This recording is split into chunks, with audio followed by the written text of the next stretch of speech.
Hello dear students, good evening. Welcome to day 5 of your class Matter. So in our last class we had discussed about process of interconversion of states of matter, right? तो हमने शुरू किया था solid to liquid state of matter का interconversion. तो solid to liquid में हम लोगों ने the process which was used to convert solid into liquid is known as melting or fusion, है ना? The temperature at which the melting occurs is known as melting point. ठीक है, तो ये बेसिक डेफिनेशंस हम लोगों ने देखी थी. तो आज की क्लास शुरू होने से पहले लास्ट क्लास में मैंने आप लोगों को एक छोटा सा वर्क दिया था कि 1 एटमॉस्फेरिक प्रेशर का वैल्यू आप ढूंढ कर नीचे कमेंट कीजिए.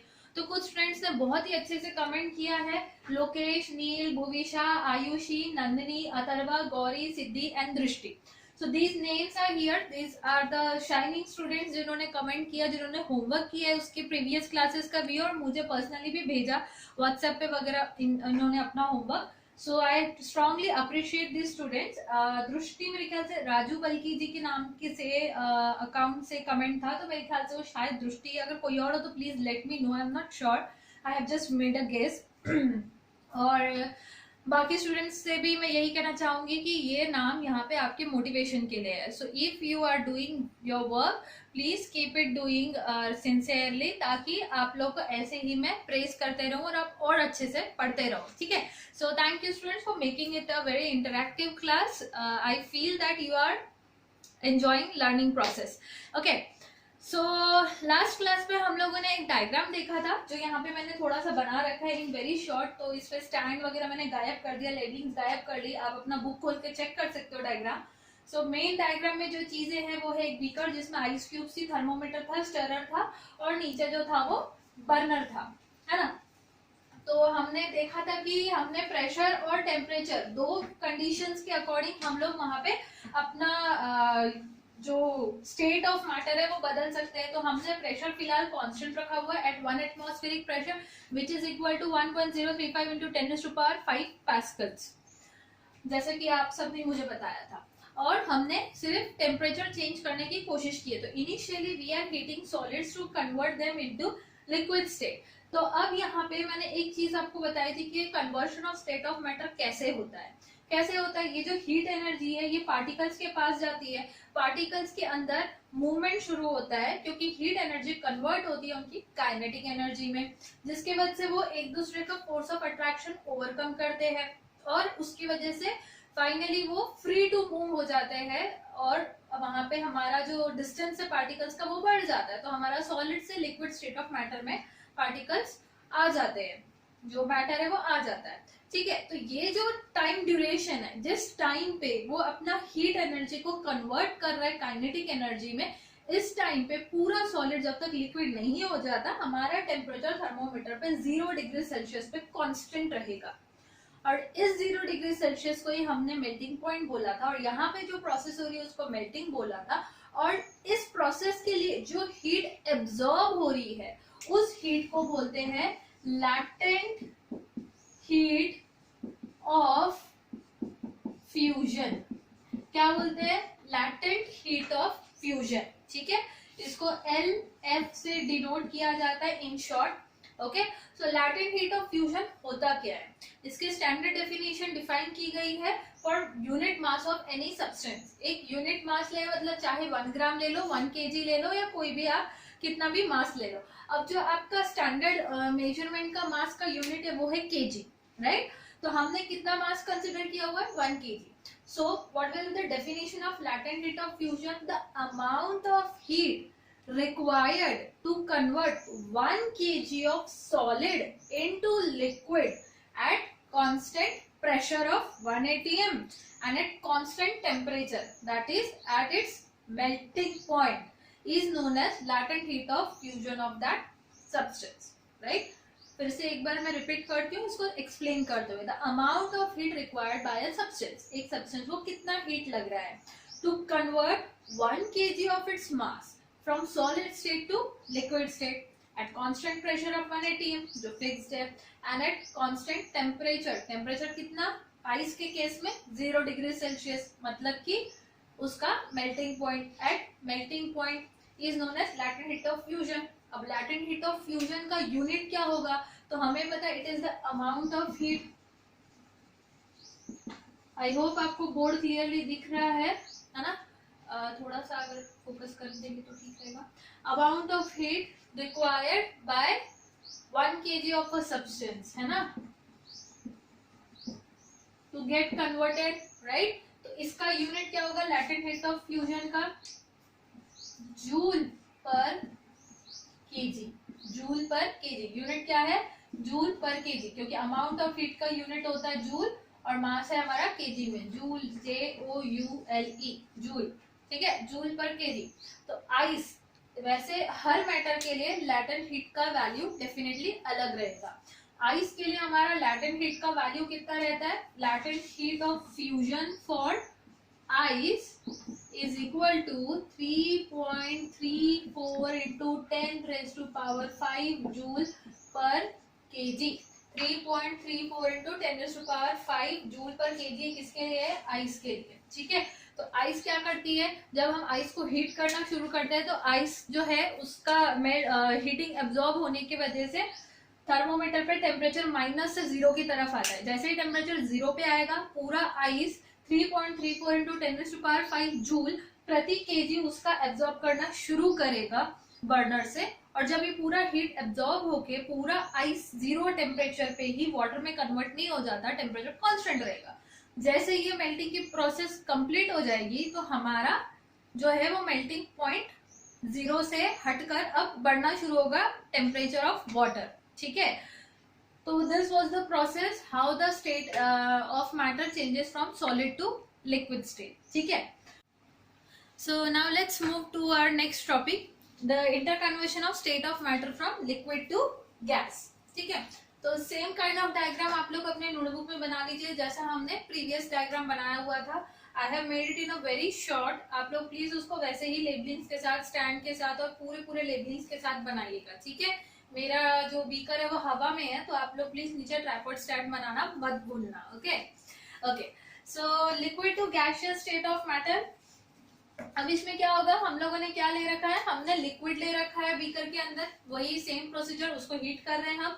थर्मोमीटर है और स्टिरर है. अब जैसे ही हम लोग हीट करना शुरू करेंगे पानी का टेम्परेचर क्या होगा? 0 डिग्री सेल्सियस से बढ़ना शुरू होगा. ठीक है, जो 0 से बढ़ते बढ़ते कहाँ तक जाएगा हमारा पानी का टेम्परेचर? 10, 20, 50, 60, 80, 90, 100, 110, 120 पे जाएगा क्या? नहीं, 100 तक जाके एक्चुअली रुक जाएगा. क्यों ऐसा? क्योंकि सबको पता है 100 पे पानी का क्या आता है? Boiling point. So water starts to boil at 100 degree Celsius. तो बचपन से हर किसी ने ये सुन रखा है कि water has a boiling point of 100 degree Celsius. But ये बॉइलिंग पॉइंट होता क्या है ये आज हम इन डेप्थ स्टडी करते हैं. ठीक है, तो जैसे ही आप लोग वाटर को हीट करना शुरू करोगे with passage of time water का टेम्परेचर बढ़ेगा. At 100 degree Celsius it will become constant for a certain while. क्यों ऐसा होगा? क्योंकि अब 100 पे वही प्रोसीजर होगी जो 0 पे आइस के साथ हुई थी. जैसे आइस वहां पे हीट को कन्वर्ट करते अपनी काइनेटिक एनर्जी में, वैसे ही 100 डिग्री सेल्सियस पे वाटर के पार्टिकल्स हीट एनर्जी को कन्वर्ट करेंगे अपने काइनेटिक एनर्जी में और वो जोर जोर से वाइब्रेट होना शुरू होंगे. Because of this vibrations they will collide with each other and with the containers walls, right. अब इन चीजों की वजह से क्या होगा? They will overcome somehow the inter particular force of attraction between them और फाइनली वो और ज्यादा फ्रीली मूव होने लगेंगे. इसका मतलब अब वो क्या कर चुके हैं? वो अपना आपस का इंटर पार्टिकुलर फोर्स और जो स्पेस था वो बढ़ चुका है. जो स्पेस था वो बढ़ गया. इसका मतलब वो लिक्विड से गैसियस स्टेट ऑफ मैटर पे जा चुके हैं. ठीक है, अब इससे पहले हम आगे जाए, ये जब पानी बॉईल होता है कंटेनर के अंदर का तो वेपर्स कहाँ जाएगी? ऊपर की तरफ, राइट. तो ऊपर की तरफ कैसे जाएगी? डायरेक्टली अपने आप ऊपर तो जाना शुरू नहीं करेंगी. आपको एक चीज मैं आपको बता दूं कि जो हीटिंग बॉइलिंग ऑफ वाटर ये बल्क फिनोमिनन है. बल्क फिनोमिनन मतलब पूरा का पूरा पानी एक साथ गर्म होता है. ऐसा नहीं कि सिर्फ सरफेस पे गर्म है, नीचे गर्म है, बाजू में ठंडा है, ऐसा कुछ नहीं होगा. ऐसा क्यों? क्योंकि जैसे जैसे पानी नीचे से हीट होते रहता है तो पानी का प्रॉपर्टी क्या है? हीट होने वाले जो पार्टिकल्स गर्म हो चुके हैं उनकी काइनेटिक एनर्जी इतनी ज्यादा बढ़ चुकी कि वाइब्रेट होते होते वो ऊपर आएंगे, करेक्ट, और वो लाइट हो जाते हैं. ठीक है, उनकी डेंसिटी कम हो जाती है तो वो ऊपर आएंगे.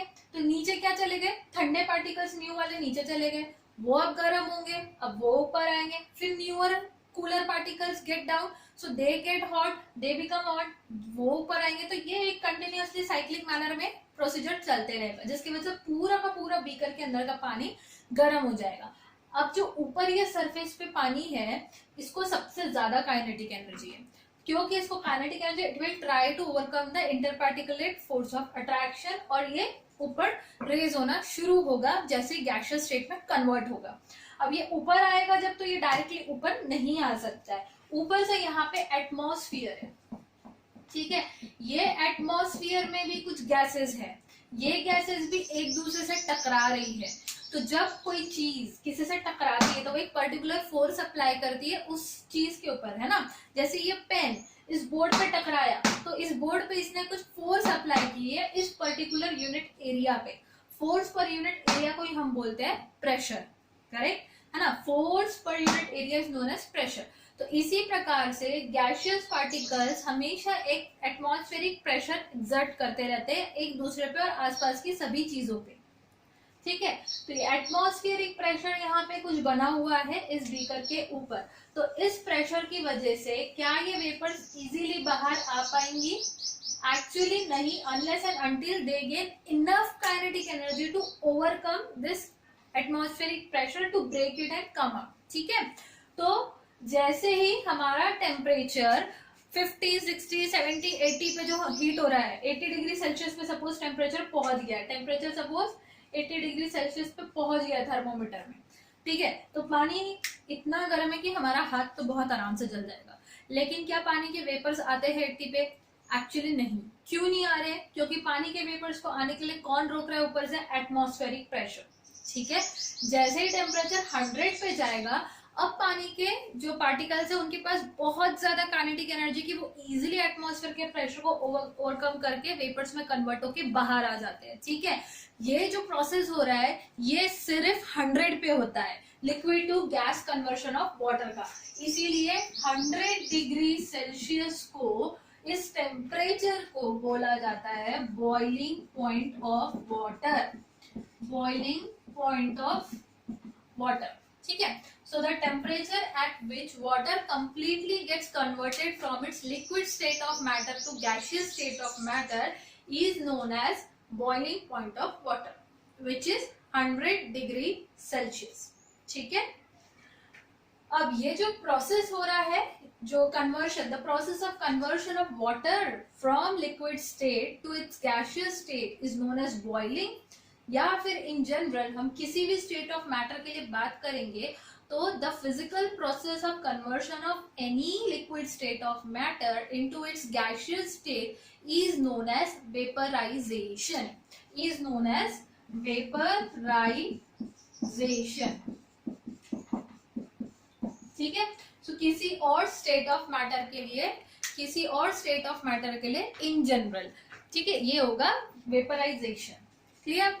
नेक्स्ट, अब जैसे हमने सॉलिड टू लिक्विड में जाते समय लैटेंट हीट ऑफ फ्यूजन समझा था, वैसे हम लिक्विड टू गैसियस जाते समय यहाँ पे भी 100 डिग्री सेल्सियस पे कुछ हीट एब्जॉर्ब होने वाली है, जिसकी वजह से इनके पास इनफ काइनेटिक एनर्जी आएगी। तो उस हीट को बोला जाता है latent heat of vaporisation, latent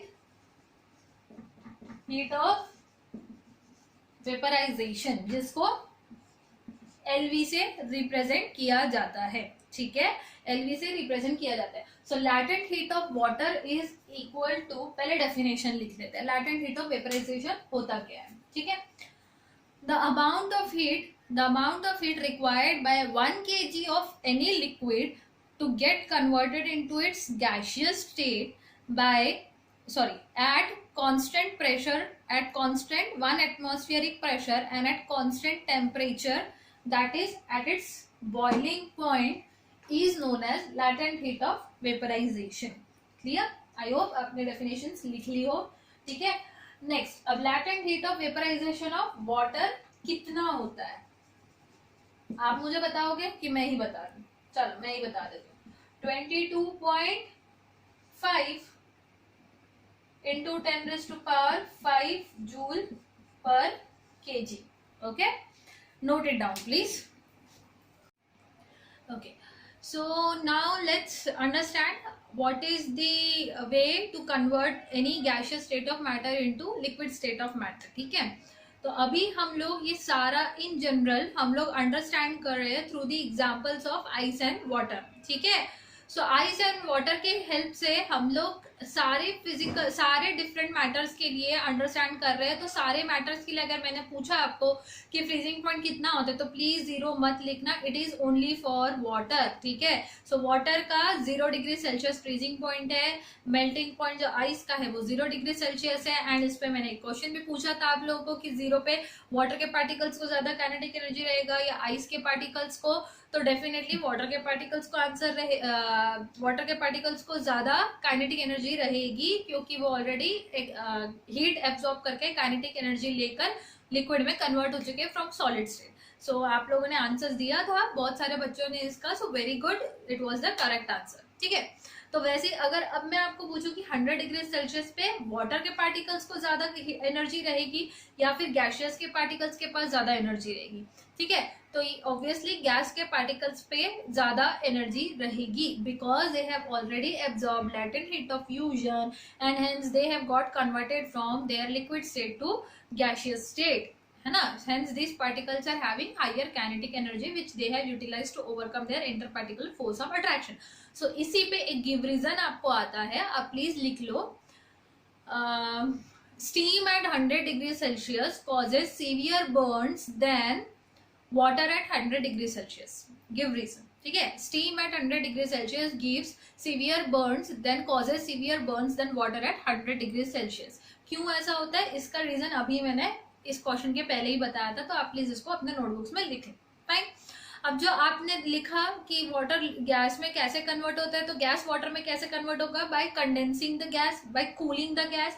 अब हम किसी पैन में पानी उबाल रहे हैं, अगर उसके ऊपर आप कोई प्लेट रख दो, कोई उस पर लिड लगा दो, तो आप देखोगे कि लिड के नीचे जो रहता है वाटर ड्रॉपलेट्स कहीं ना कहीं लगी हुई होती है ना. तो ऐसा क्यों होता है, लिड जो है वो ठंडा है और उसके ठंडे होने की वजह से जैसे वेपर्स आके उससे टकराते हैं तो वेपर्स क्या करते हैं, अपनी काइनेटिक एनर्जी लूज करते हैं. जैसे ही कोई चीज किसी को टकराएगी उसकी काइनेटिक एनर्जी रुक जाएगी, उसका मोशन रुक जाएगा, क्योंकि तो काइनेटिक एनर्जी हो गई कम.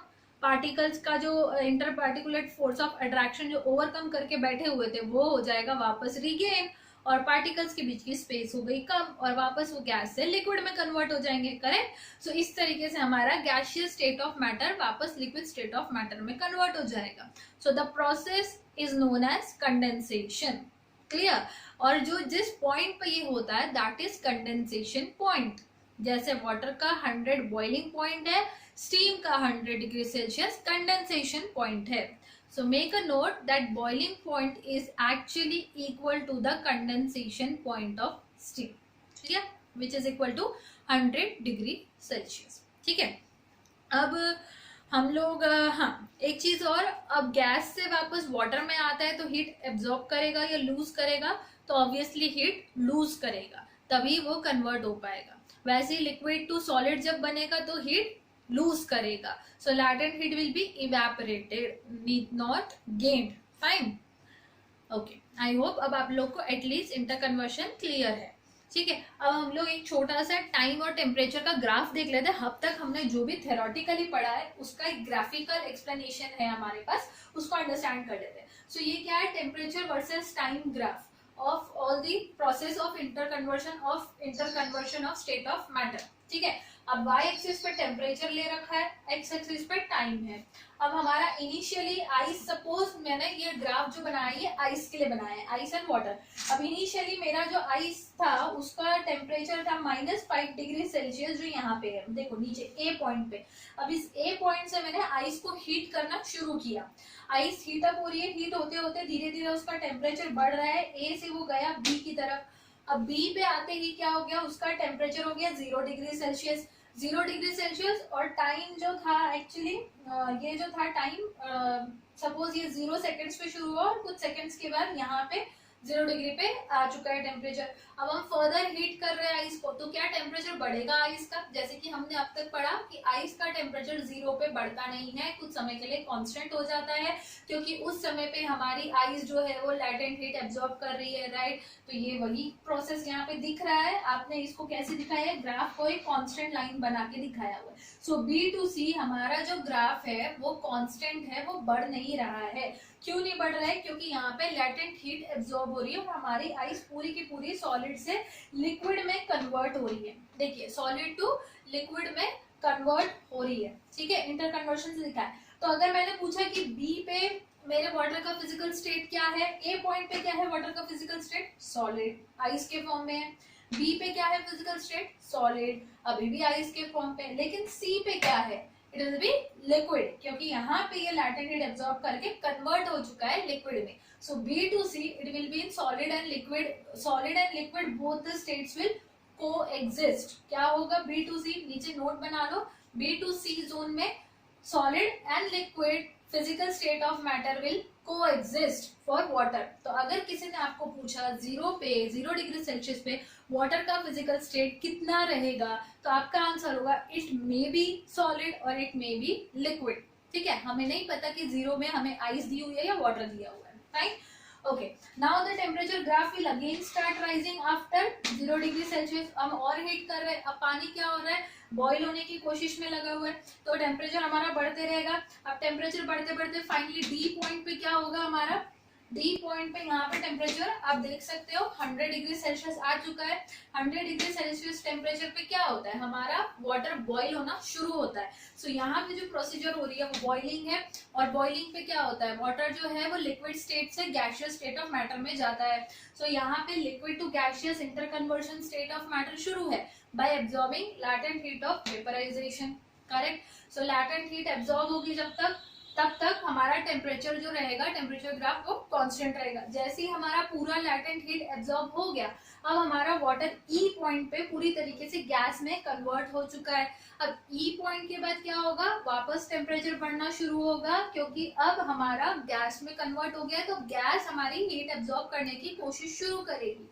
सो टेम्परेचर बढ़ते जाएगा इस जोन में। करेक्ट। तो अगर मैंने पूछा कि ई टू एफ क्या है फिजिकल स्टेट ऑफ मैटर, तो ई टू एफ जो है हमारा गैसियस स्टेट ऑफ मैटर है। ठीक है, तो गैस हीट एब्जॉर्ब करते जाएगा, टेम्परेचर बढ़ते जाएगा। लेकिन 100 डिग्री सेल्सियस पे डी पे मैंने पूछा, तो आपका फिजिकल स्टेट क्या होगा? लिक्विड।